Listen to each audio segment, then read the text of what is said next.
In today's video, you'll learn how to log into Microsoft Outlook on the desktop app.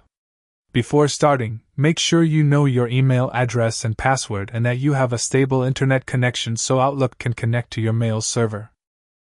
Open the Outlook application from your Start menu or taskbar. If it's your first time opening it, you may see a welcome screen.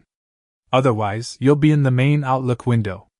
To add an account, look to the top left corner and click the File tab, which opens Outlook's Backstage view. Here, you'll see options for managing accounts. Depending on your version, either click Add Account directly or go to Account Settings and select Add Account. Both lead to the same setup window.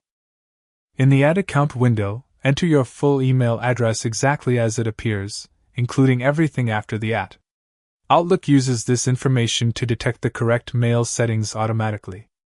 After entering the email, click Connect. Outlook will prepare the sign-in page. When prompted, type your email password carefully. Make sure caps lock is off and check for typos. Click Sign In and wait while Outlook verifies the information.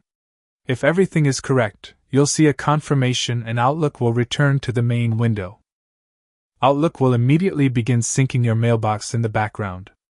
If you have many emails or folders, the first sync may take a few minutes, so don't worry if messages appear slowly.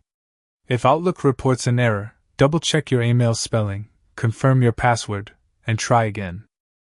Once your folders and messages begin loading in the left pane, you're officially signed in and ready to send and receive email using Outlook on your desktop.